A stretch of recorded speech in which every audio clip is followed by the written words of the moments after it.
Abra, por favor, o livro dos Hebreus, capítulo 4, versos 1 e 2. Hebreus, capítulo 4, versos 1 e 2. E o tema do nosso estudo nesta noite, descansando em Deus. Como, pastor Marcelo? Através da fé. Então, a fé é esse remédio, é o bálsamo, né? É aquilo que traz alívio e paz aos nossos corações. Inclusive, na minha Bíblia, acima desse capítulo 4, a versão é revista e atualizada, ela tem como título A Entrada no Descanso de Deus pela Fé. Hebreus, capítulo 4, versos 1 e 2, que diz assim: temamos, portanto, que sendo-nos deixada a promessa de entrar no descanso de Deus, suceda parecer, não que Deus falhou, mas que alguns de vós, ou algum de vós, tenha falhado. Porque também a nós foram anunciadas as boas novas, que do original significa evangelho, né? Então essa expressão boas novas significa evangelho. Como se deu com eles, com o restante do povo de Deus, mas a palavra que eles ouviram não lhes aproveitou. Por quê? Que tem pessoas que ouvem a palavra e parece que aquilo ali produz um efeito sobrenatural na vida deles, e outros não. Então a Bíblia diz, a palavra que ouviram, a mesma pregação, não lhes aproveitou. Por quê? Aí o autor dos Hebreus explica, visto não ter sido acompanhada pela fé daqueles que a ouviram. E eu pergunto, a fé nesta igreja? A fé mesmo nesta igreja? Então Deus tem coisas maravilhosas preparadas para nós nessa noite. Vamos orar, vamos pedir ao Pai revelação em nome de Jesus. Pai santo e bendito, mais uma vez louvamos e engrandecemos ao teu nome. Obrigado, Deus. Sim, somos gratos a ti, porque sabemos que nesta noite o espírito de sabedoria e de revelação está aqui entre nós. E pedimos então que nesse momento o Senhor venha falar, o Senhor venha nos instruir, venha nos capacitar para que possamos ouvir a tua voz. E quando sairmos daqui, saiamos renovados e transformados pelo teu poder. Fala-nos, ó Deus, segundo o teu querer e tua vontade, em nome de Jesus. E mais uma vez, a igreja poderosa do Senhor diga amém. Graças a Deus. Meus amados irmãos, nação santa, povo de propriedade exclusiva de Cristo Jesus.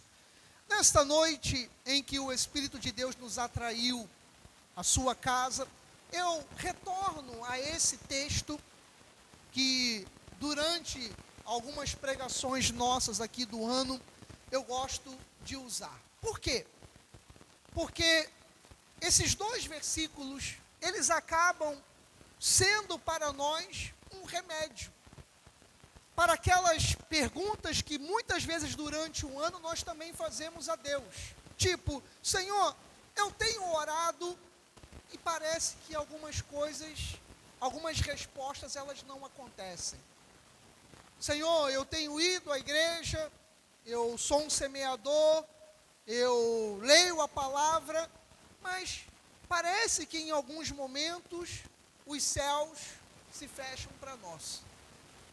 E se a gente fosse como um médico sentar, e aqui eu ficasse sentado durante, porque dizem que uma consulta para ser bacana, né, para poder conversar ali com o médico e explanar tudo direitinho para ele, teria que ser pelo menos 30 minutos. Que infelizmente não é o que acontece. Você entra, ele já está com a receita da dipirona na mão, não é verdade? Você quando chega lá, doutor, você já está aqui, dipirona, pronto. Você pega, levanta, vai ali, toma, fala com a enfermeira, toma na veia e acabou, né? Mas teria que ser pelo menos uns 30 minutos essa consulta no mínimo. E se nós fôssemos falar da vida espiritual, a mesma coisa. Eu teria que sentar ali no meu gabinete com você e pelo menos durante 30 minutos, como se fosse uma sessão de um terapeuta, de um psicólogo, tentar compreender um pouco do que está acontecendo na sua vida.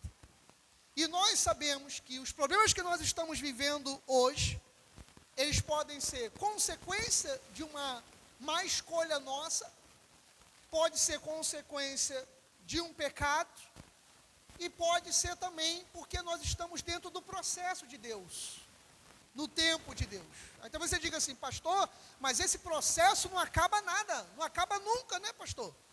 Se a gente for à Bíblia, você vai ver alguns processos que duraram quantos anos? Os processos de Moisés foram de 80 anos. O processo de Jesus foi de 30 anos, Josimar, né? O processo, eu ia chegar lá. O processo de Noé, então, Josimar, foi de 110 anos, né? Então, se a gente for ver, e de Abraão, a pastorinha lembrando, 25 anos. Isso a gente contando da promessa. Se for da idade dele, 100 anos também, né? Ou 100 anos, que 75 foi quando ele recebeu a promessa.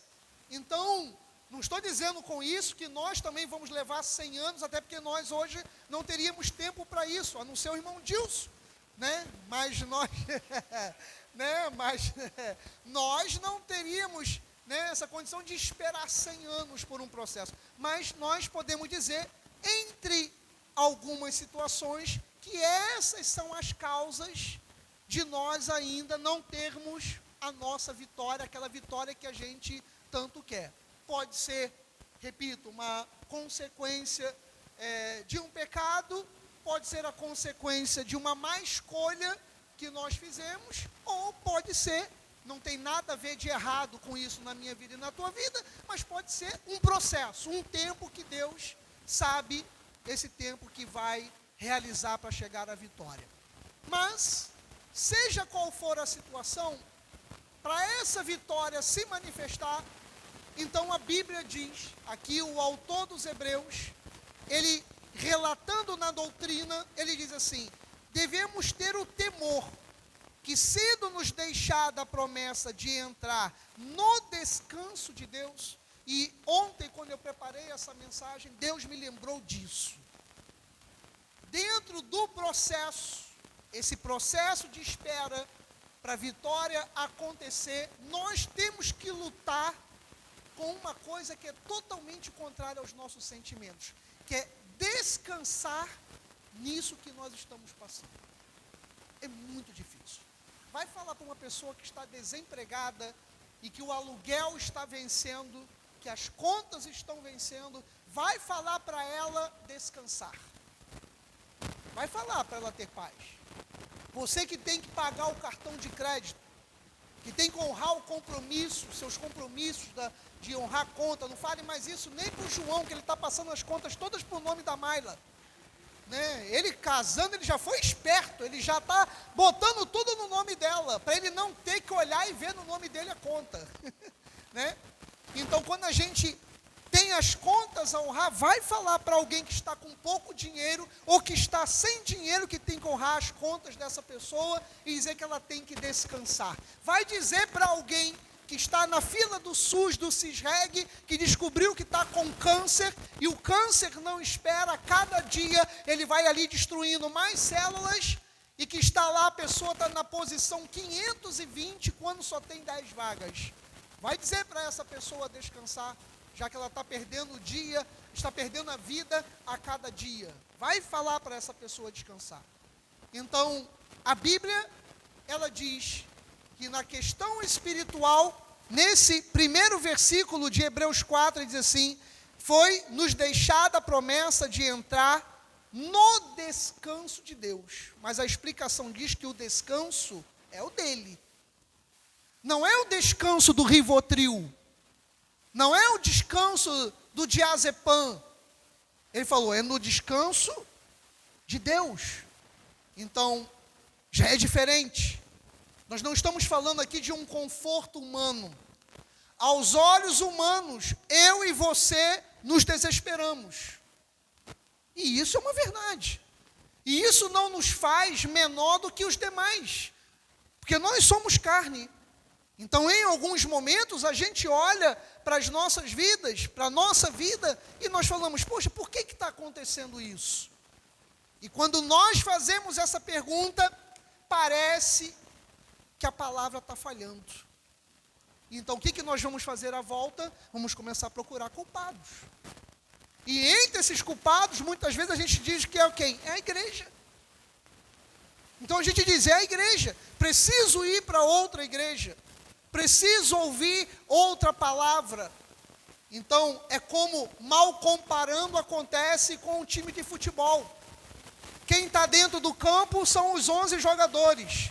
Quem está correndo, quem está perdendo o gol debaixo da trave é o jogador, é o centroavante. Mas quem é que é mandado embora? O técnico. É o técnico. Claro que, às vezes, em grande parte, ele tem culpa. Mas a gente tem que procurar um culpado. E o culpado é o técnico. No casamento, dificilmente alguém diz assim, a culpa foi minha, a culpa é minha. No casamento, nós colocamos a culpa do outro, pelo divórcio, seja lá o que foi que tenha acontecido. Então, mas nós não dissemos assim, fui eu, ou tenho a minha parcela de culpa. Nós não fazemos isso. Por quê? Porque é natural do ser humano. O ser humano, ele não consegue descansar, e agora ele vai começar a procurar culpas, ou culpados. E ali, o autor dos Hebreus diz assim, sendo nos deixada a promessa de entrar no descanso de Deus, suceda parecer que algum de vós tenha falhado.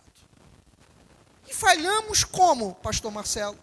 Falhamos aonde? Então, Gisele, diz o 2, também a nós foram anunciadas as boas novas. Repito, quando ele fala boas novas, é a palavra evangelho, que significa isso. Boas novas de grande alegria. Então, há pessoas dentro da igreja que ouviram a mesma pregação.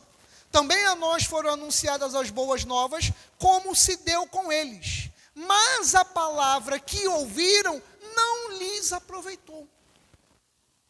Então, por que acontece isso dentro da igreja? Da igreja de Jesus, que eu digo, né? Por que a palavra, ela vem, tá a pessoa aqui, ela recebe, ela diz... Puxa, o que o João pregou no momento devocional, ele disse ali, a palavra também de João, o xará dele, né, que eu não posso andar em trevas, eu tenho que andar na luz. Então eu tenho que me separar. Evangelho é isso. Evangelho, eu deixo as trevas para trás e ando na luz.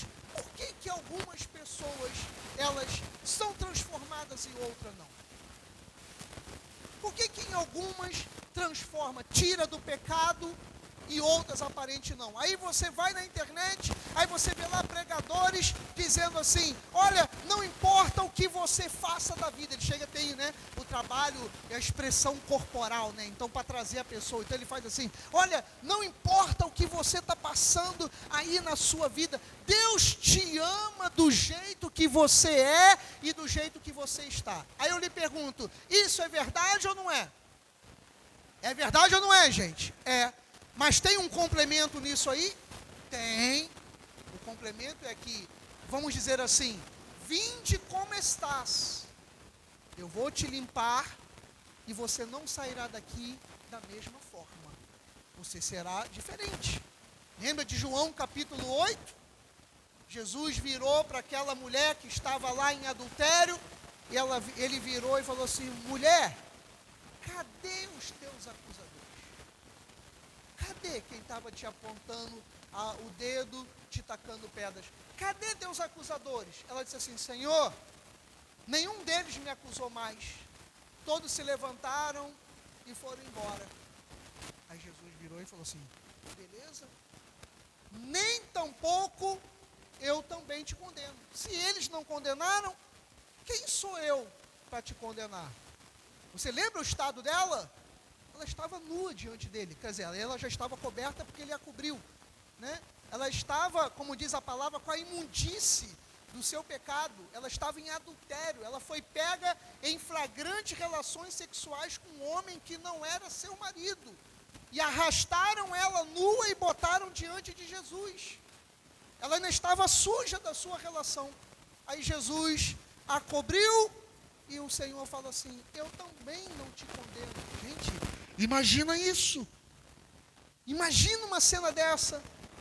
Aquela mulher sobrou ali sozinha com ele, ele fala assim: eu sei que você estava poucos minutos atrás ali na imundície, no adultério, você estava com um homem que não era o seu marido, eu não te condeno. É isso que os pregadores fazem. Mas aí ele diz assim: só te digo uma coisa, levanta-te, vá, e o quê? Você lembra? Não peques mais. Isso é o Evangelho. Isso é o Evangelho. E eu creio, como dizem os historiadores, que aquela mulher se tornou uma das maiores pregadoras daquela região. Por quê? Porque o Evangelho fez diferença na vida dela. Então o Evangelho ele precisa fazer diferença nas nossas vidas, porque o descanso do homem é como beber água salgada. Se você usa, e não sou contra, porque, é claro, eu acredito na medicina, nos terapeutas, na terapia, em todos esses anônimos, narcóticos anônimos, alcoólicos anônimos, que mais? Sei lá, tem tantas coisas, né, que dão apoio a quem passa por esses vícios, a pessoas que têm compulsão sexual, seja lá o que for. Você tem que procurar uma ajuda, você tem que procurar um apoio, beleza? É verdade. Mas eu também creio, meu amado, que para transformar um homem, um ser humano, um homem e uma mulher 100%, só Deus. Não é verdade, Marcelo? Só Deus, ele tem essa capacidade. Por quê? Porque tudo que é humano, nós nos tornamos dependentes. Então a gente se torna dependente do remédio, a gente se torna dependente do tratamento. E se você toma 0,25 miligramas do remédio, daqui a alguns meses, esse 0,25 ele não vai mais fazer efeito. Você vai ter que passar para 0,5 mg. Se daqui a pouco o 0,5 mg não fizer mais efeito, você vai ter que passar para 0,75 e assim por diante. Por quê? Porque todo descanso humano, ele é falho. Ele é falho. Então nós temos que descansar em Deus, nós temos que descansar na palavra, nós temos que descansar na fé. E por isso que o autor dos Hebreus ele falou: a palavra que ouviram não lhes aproveitou. Agora vem o remédio: visto não ter sido acompanhada pela fé naqueles que a ouviram. Então agora está a resposta. Por que que para alguns faz efeito e outros não faz efeito? Quer ver? O termômetro da vida espiritual, a oração. Você tem vida de oração? Ou é apenas aquele momento em que você lamenta por alguma situação? Meu pai, está difícil. Tudo bem, isso é uma oração. Se você se referiu a Deus, seja numa pequena frase: meu Pai celestial, Jesus. Não está fácil. Quando você fez isso, você fez uma oração. Mas como é a sua vida de oração? Você tem algum momento com Deus? Você tem ido diante do trono de Deus? Porque olha o versículo que a Gisele separou ali para a gente, em Hebreus 4,16, que diz assim: acheguemo-nos, portanto, confiadamente junto ao trono da graça. Acheguemo-nos. Ou seja, se aproximar com Deus. Se você tem fé, se nós queremos descansar na fé, nós precisamos nos aproximar de Deus, nos achegar diante de Deus, ter um tempo com Ele, ter um período de oração, ter um período de devoção, um período de conversa. Tente ter com Deus, fazer de Deus aquela pessoa legal para um bate-papo. De você chamá-lo diante de ti e dizer: Senhor, eu preciso conversar contigo. Alguém aqui já fez sessão com psicólogo?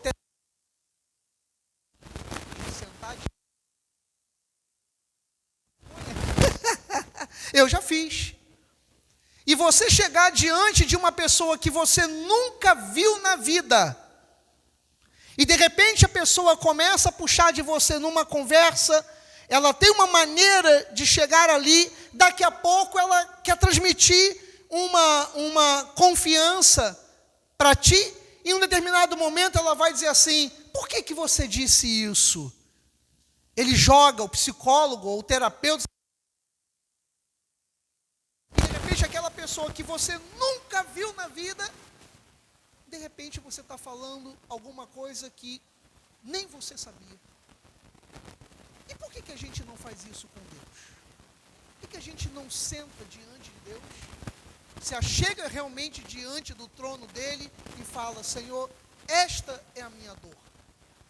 Experimenta fazer isso numa oração, para você sentir o desabafo que sai dali. Chama Deus, chega no teu quarto, ou dobrando os joelhos, ou como eu faço aqui na igreja, que eu coloco, já lhe falei, ou eu oro aqui de joelhos, aqui nesse altar, eu boto aqui a minha almofadinha, e eu oro aqui, ou eu oro de joelhos aqui, ou eu sento nessa cadeira e coloco uma cadeira aqui no altar.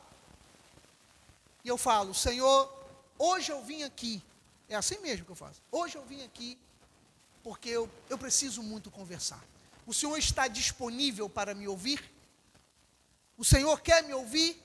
E às vezes aqui durante 1 hora e tal, eu fico conversando com Ele. Por quê? Porque a Bíblia diz que quando a gente se achega diante do trono da graça, primeira coisa, nós recebemos misericórdia. Porque uma boa parte dos problemas que nós enfrentamos é que o inimigo, ele lança na nossa mente os nossos erros. E aí ele diz assim: você não é digno de se aproximar de Deus. Não foi isso que ele fez na primeira página, ou no primeiro capítulo da Bíblia? Foi no segundo, né? Quando ali Adão, ele pecou. Você lembra qual foi a reação? A Bíblia diz, gente, a Bíblia diz que, eu não consigo imaginar como que ele perdeu isso. A Bíblia diz que quando chegava o entardecer, Deus chegava no jardim. Você já imaginou isso? Aí o homem, ele perdeu tudo por causa do seu pecado. No final do dia, imagina eu e você chegando do trabalho, chegando da escola, chegando em casa para comer um pãozinho do final da tarde, ou sentindo já o cheirinho da janta, e quem está chegando lá no teu portão, passando na frente da tua casa? O próprio Criador, o próprio Deus andando no jardim. Aí chega um dia que, como acontecia, todo final de tarde acontecia isso, Deus, ele passou. E quem não estava lá para recebê-lo? Adão não foi receber Deus. E Deus começou a andar pelo jardim: Adão, Adão, Adão, Adão, Adão, cadê você, Adão? Cadê você? Ele falou: eu estou aqui. Você está aí? Você está onde? Como nós fazemos, escondidos. Que a gente diz: eu não tenho tempo para Deus por causa do meu trabalho, eu não tenho tempo para Deus por causa das minhas dores, eu estou magoado com Deus, eu estou triste com Deus pelo que eu estou passando, eu estou nessa situação porque Deus não fez nada, eu estou aqui, então Deus está me chamando, mas eu estou o quê? Eu estou escondido, eu estou escondido.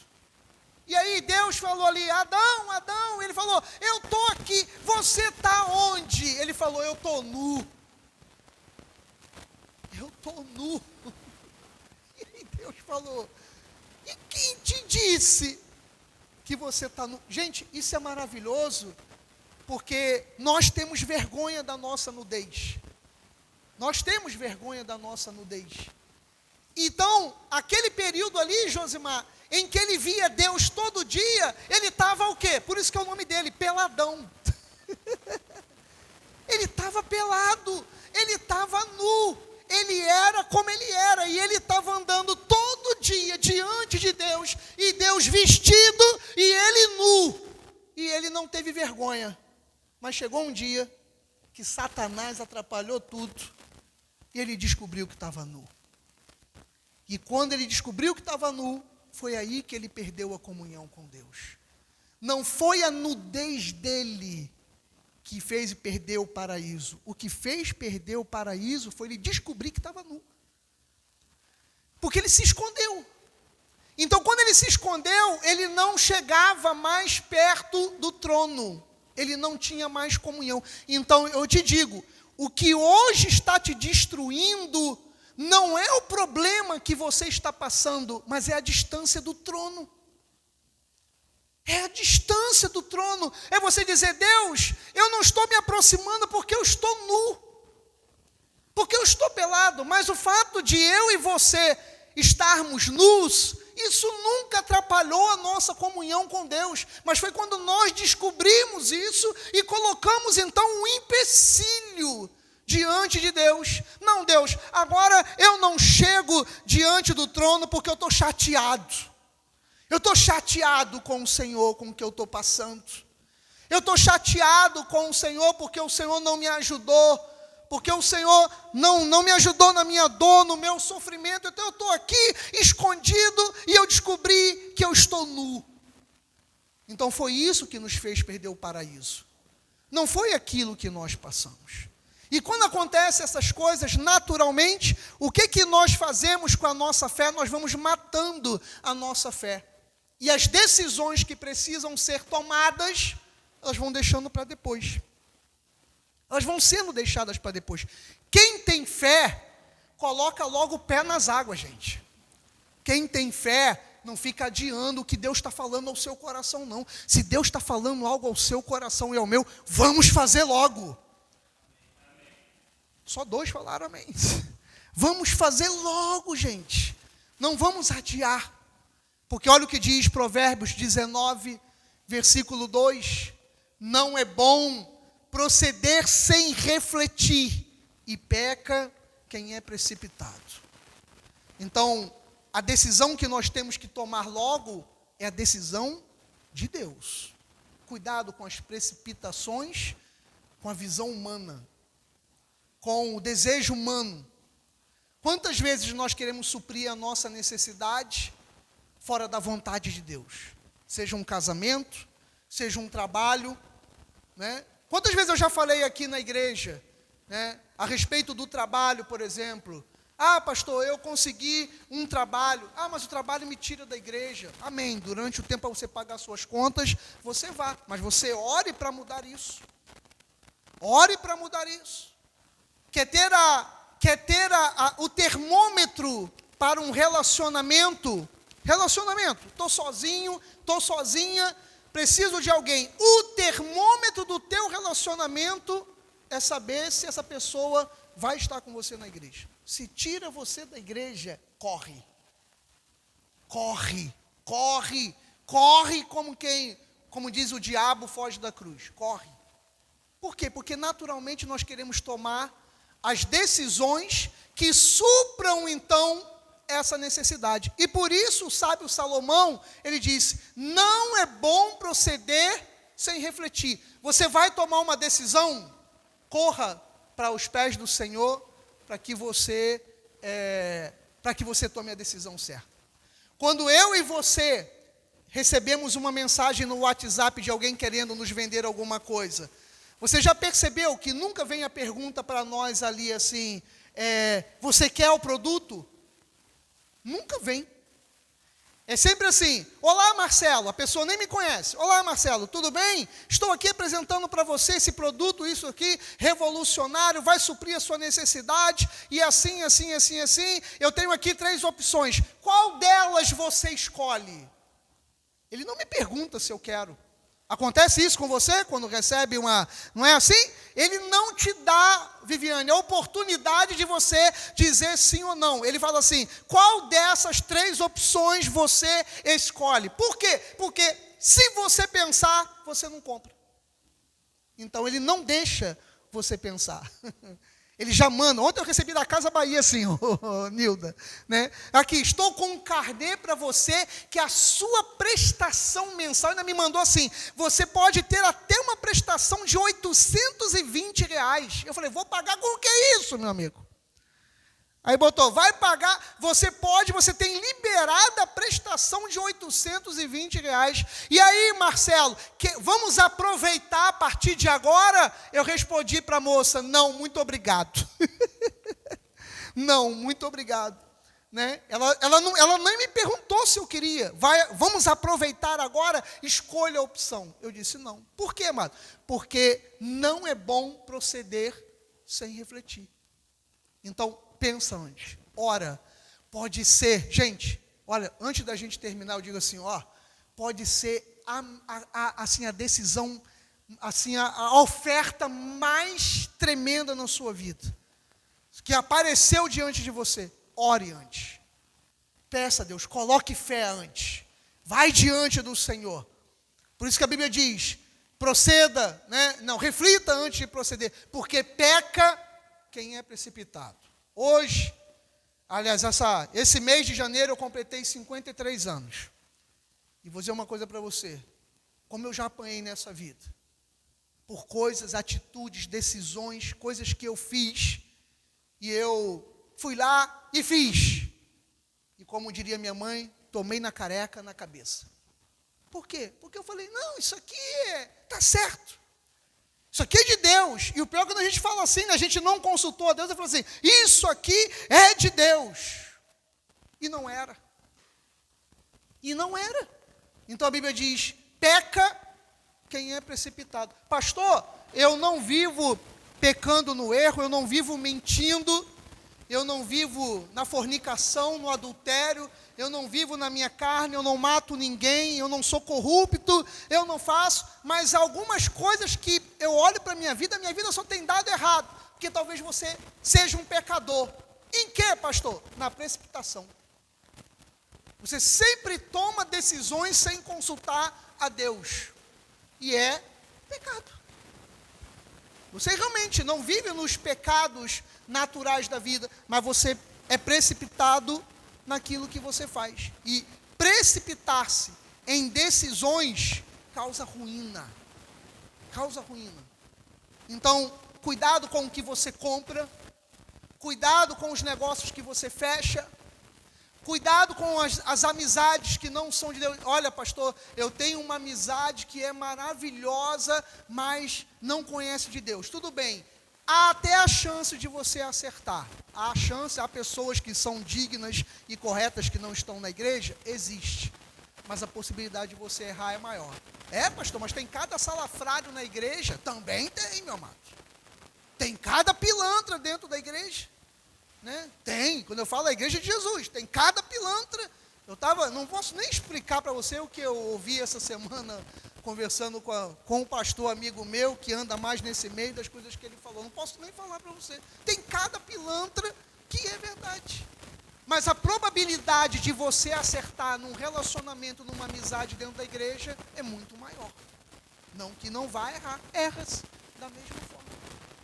Então, a Bíblia diz que peca quem é precipitado. E talvez seja uma das respostas que você precisava ouvir nessa noite.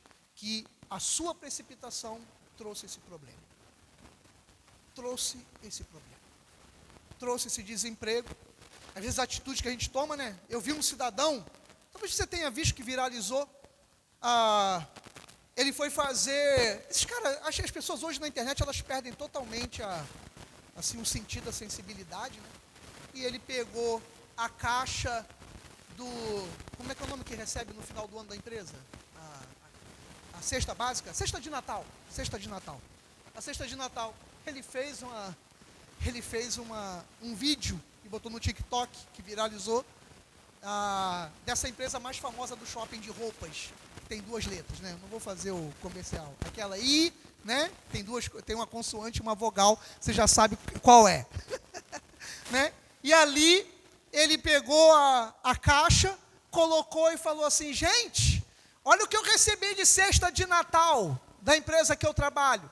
Aí ele abriu, tinha 2 panetones pequenininhos, botou um panetone aqui, pegou um outro panetone, botou aqui, e pegou 2 aqueles lanchinhos da Balduco, aí pegou e colocou. Aí falou assim, olha só, uma empresa rica dessa, que vende tanto, que não sei o quê, olha a cesta que ela dá para o funcionário. Quando chegou a primeira semana do ano novo, está ele fazendo agora o vídeo, com o papel da rescisão do trabalho na mão. Começou o ano desempregado, meu amigo. Ele pegou, aí ele está aqui, acabo de sair do escritório, vou falar logo, da CIA, né? Alguém imaginou que era CIA? Né? Aí ele sai de dentro do escritório da CIA, gente, agora eu fui demitido por causa da cesta de Natal. Estou aqui com a rescisão na mão. Foi o que, gente? Foi precipitado. Como é que você vai esculachar o lugar que você trabalha, meu amado? Como é que você vai esculachar o lugar que você trabalha? Você pode até esculachar lá dentro, lá, numa reunião, em alguma coisa, mas como é que você vai fazer isso publicamente? Então, o que aconteceu? Pecou, foi precipitado, foi querer engajamento na internet, perdeu o pescoço. Tá bom, pastor, fui precipitado, errei, falhei, caí. E o que eu preciso fazer agora, então, para viver a fé e descansar no Senhor? Salmo 34, a gente termina, verso 4. Pastor, o que é fé? Fé é isso aqui. Se você fez besteira, se você fez a filmagem lá na sua empresa, se você falou que não devia para seu marido, sua esposa, se você perdeu dinheiro no investimento errado, seja lá o que for. Pastor, o que eu preciso fazer agora para começar a consertar a minha vida? Está aqui o remédio. Busquei o Senhor, e Ele é como aquele irmão, aquela irmã da igreja que me desprezou. É isso, gente? Não, busquei o Senhor, e o que Ele fez? Ele me acolheu, Ele me abraçou, Ele me recebeu. Agora sim, Ele me recebeu nu, Ele me recebeu machucado, Ele me recebeu doente, Ele me recebeu com problemas emocionais, psicológicos, com os meus vícios. Ele me recebeu, Ele me abraçou. Do original, né? Esse acolher, Ele veio e falou: filho, vem aqui que eu te abraço, eu te recebo. Gente, isso a religião não faz, isso o ser humano não faz, isso é algo natural do homem, mas Deus, Ele faz. Ele nos acolhe, Ele nos abraça. Foi Ele quem fez isso comigo há anos atrás, foi Ele quem fez isso com você também há anos atrás. Ele nos acolheu. E o que Ele faz, pastor Marcelo? O que a fé faz? A fé faz isso aqui. A fé nos livra de todos os nossos temores. Engraçado, ele não falou ali que nos livra de todos os problemas. Ele está dizendo isso? Não, ele falou, Ele nos livra de todos os nossos temores. Você começa a ter uma força sobrenatural, uma força que ninguém compreende. Quando você era para estar chorando, o sorriso está voltando ao seu rosto, né? Quando você não tinha mais forças, você está levantando os braços e está falando: eu vou reconstruir a minha vida, eu vou reconstruir o relacionamento, eu vou reconstruir a minha vida profissional, eu vou reconstruir os meus sonhos. Sabe por quê? Porque o Senhor me abraçou, porque o Senhor me recebeu, porque o Senhor me acolheu. Ele botou paz onde havia temores. Que nessa noite você saia daqui explodindo em fé de Deus. Sabe, que você já chegue amanhã no seu trabalho com um sorriso no seu rosto, que você chegue na sua casa nessa noite, comece a abençoar os lugares da sua casa, abençoar seus filhos, seus netos, seu marido, sua esposa, sabe, tenha uma atitude nova, porque eu busquei a Deus, você buscou a Deus, e Ele livrou a nós de todos os nossos temores. É isso que a fé faz. A fé faz a certeza. A fé não permite dúvidas. A fé é a certeza de Deus em nossos corações. Descanse nele. Não descanse nas coisas dessa terra. Não descanse nas coisas humanas. Você ouviu nessa noite, não uma opinião minha a respeito da Bíblia. Você ouviu palavra de Deus. Você ouviu aquilo que cito novamente a palavra que o João Vitor ele trouxe, né? Então, entre as trevas da dificuldade, do problema e a luz, fique com a luz de Deus. Fique com a luz de Deus. Sabe, receba luz nessa noite nas tuas dores, receba cura nas tuas dores, receba a luz de Deus nas suas emoções, nas decisões que você vai tomar essa semana. Não seja precipitado mas tome a decisão debaixo da vontade de Deus, que você vai prosperar e avançar, porque o nosso Deus é fiel. Você acredita nisso? Eu também creio, assim seja. Assim disse o nosso Deus. Louve a Ele com alegria!